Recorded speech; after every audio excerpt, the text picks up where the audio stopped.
भारतीय टीमनं दुसऱ्या टेस्टमध्ये इंग्लंडवर 95 रन्सनं मात केली. लॉर्ड्सवर टीम इंडियानं 28 वर्षांनी विजय मिळविण्याची किमया साधली. भारताचा लॉर्ड्सवरचा हा दुसरा विजय ठरलाय. त्याचप्रमाणे या विजयामुळे भारतीय टीमनं 5 टेस्ट मॅचेसच्या सिरीजमध्ये 1-0नं आघाडी घेतली आहे. 7 विकेट्स घेणारा ईशांत शर्मा विजयाचा शिल्पकार ठरला. त्यालाच या मॅचमध्ये मॅन ऑफ द मॅचच्या खिताबानं गौरवण्यात आलं.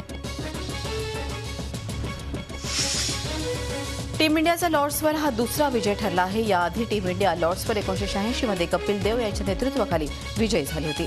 भारतीय टीमनं या मॅचमध्ये इंग्लिश टीमवर 5 विकेट्सचा विजय मिळविला होता आणि आता 2014 मध्ये भारताला तब्बल 28 वर्षांनी विजय साकारण्यात यश आलंय. Olympic gold medalist Usain Bolt आणि मो फराह ग्लासगो इथं सुरू होत असलेल्या कॉमनवेल्थ गेम्समध्ये अव्वल कामगिरी करण्यासाठी उत्सुक झाले आहेत. दुखापतींवर मात करत पुन्हा स्पर्धात्मक ॲथलेटिक्समध्ये वर्चस्व राखण्याचं त्यांचं ध्येय आहे. या स्पर्धेतील 18 क्रीडा प्रकारात 71 देशांमधील 4500हून अधिक ॲथलीट्स सहभागी झाले आहेत.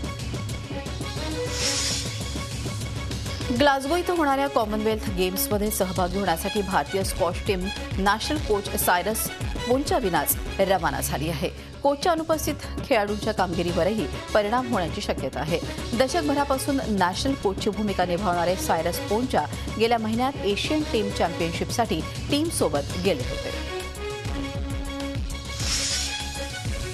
लॉर्ड्स टेस्टकरता इंग्लंड टीमची लंडनच्या लँगम नावाच्या लाईव्हस्टार हॉटेलमध्ये राहण्याची व्यवस्था करण्यात येते.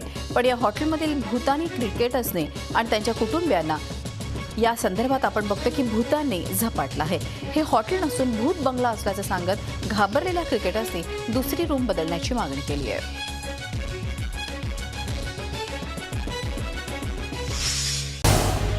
झी 24 तास रहा एक पाऊल पुढे.